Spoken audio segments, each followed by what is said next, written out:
আসসালামু আলাইকুম। আবার নারীর টানে বাড়ি ফিরেছিলাম, আবার পেটের দায়ে ঢাকায় ফিরছি আর কি। আমি এখন সাতক্ষীরার দিকে যাচ্ছি, শহরের দিকে। ওখান থেকে যাব হচ্ছে ঢাকায়। আমি আর শাকিল, এই যে শাকিল, আমার ভাই শাকিল, ও আমাকে নিয়ে যাচ্ছে সাতক্ষীরায় গাড়িতে তুলে দিয়ে আসার জন্য। শাকিল খুব ভালো ছেলে। আমরা যাচ্ছি দুই ভাই শহরে, আমাকে ও গাড়িতে তুলে দিয়ে বাড়ি চলে যাবে। আর সামনে থেকে আমার সাথে যুক্ত হবে রিয়াদ। রিয়াদ যুক্ত হবে আমার সাথে, ওর ঢাকায় যাবে আগামীকালকে। ওর ঢাকা নটরডেমে অ্যাডমিশন টেস্ট আছে, ও আমার সাথে ঢাকা যাচ্ছে। আমরা এখন রিয়াদের তোলার জন্য রিয়াদের বাসার দিকে যাচ্ছি। সুন্দর রাস্তা এবং দু সাইডে সবুজ প্রকৃতি। সামনে একটা ভাঙা রাস্তা আছে অবশ্য, আর পুরো রাস্তা আবার সুন্দর। ভাঙা রাস্তা ঝাঁকি লাগবে। আমার বাপজান রিয়াদ, সে এখন ঢাকায় পরীক্ষা দিতে যাবে। সে বাড়ি থেকে বেরোচ্ছে। অস্ত্র শিখতো না মানে নাকি? না হ্যাঁ, অস্ত্র শিখতে না। কই দেখি চোখটা দেখি। মা রেখে যাচ্ছ, খারাপ লাগতেছে না? না না তোমার মার খারাপ লাগতেছে না? দেখি মার খারাপ এদিকে আয়, এদিকে আয়, এদিকে আয়, শোন, এদিকে আয়, এদিকে আয়। কাঁদতেছিস নাকি? না, ঠিক আছে। তার বাপ এক কোনায় খালি গায়ে একেবারে কাঁদো কাঁদো ভাব। ঠিক আছে, বিদায় নিয়ে নাও সবাইকে, বিদায়, সবার সাথে বিদায় নিয়ে নাও। ওকে, ঠিক আছে, আমরা তাহলে আল্লাহ হাফেজ। হ্যাঁ আম্মা, ওকে, হ্যাঁ গেলাম। আচ্ছা, আল্লাহ হাফেজ।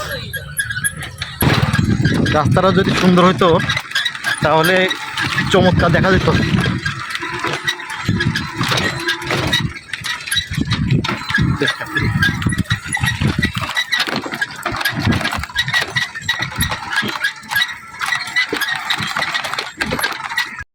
কিছুদিনের জন্য মিস করবো এই সবুজ প্রকৃতি, এই নির্মল হাওয়াকে।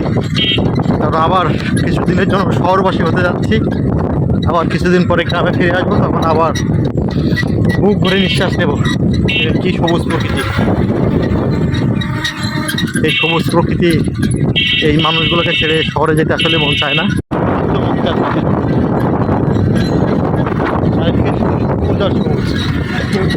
এই সবুজ দেখে শহরে কি মন থেকে না আসলে, কিন্তু থাকতে হয়। তো কিছু রাজহাঁস আরাম করে শুয়ে আছে।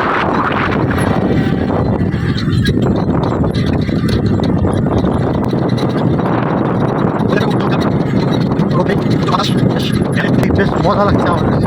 শাকিল, আমি আর রিয়াদ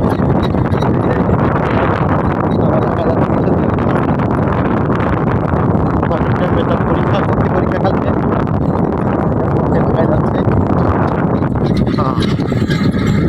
এই রাস্তাটা একদিন অনেক সুন্দর হবে। তোমার চতুর্দিক দিয়ে গাছগুলো তখন বড় হয়ে যাবে না, এই যে তোমার এই তাল গাছগুলো, তখন কিন্তু আরো সুন্দর দেখা যাবে।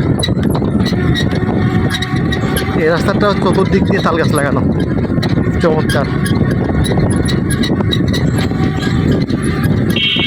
কি চমৎকার একটি রাস্তা, একেবারে ছায়া শীতল এবং ঘোরানো, খুব চমৎকার একটি রাস্তা। দু সাইডে বিভিন্ন প্রকার ফসল লাগাই এরা এই রাস্তার দুই সাইডে, এবং আঁকাবাঁকা বেশ চমৎকার। দু সাইডে সবুজ প্রকৃতি এবং মাঝখান দিয়ে একটি রাস্তা। কি চমৎকার পরিবেশ, মনে হচ্ছে যে বাংলার নিউজিল্যান্ড।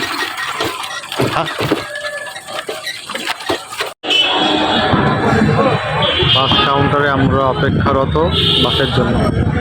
এই যে কাটকি বস্তা নিয়ে বাস 6:30টায় ছাড়বে। এখন বাজে হলো 6টা বাজতে 10 মিনিট বাকি। 6:30টায় বাস ছাড়বে, আমরা ওয়েট করছি বাসের জন্য। নির্ধারিত টাইমের 15 মিনিট পরে বাস আসলো, আমরা এখন বাসে করে বসবো। সবাই ভালো থাকুন, সুস্থ থাকুন। ঢাকায় ফিরে সবার সাথে আবার কথা হবে। আজ এ পর্যন্ত, আল্লাহ হাফেজ।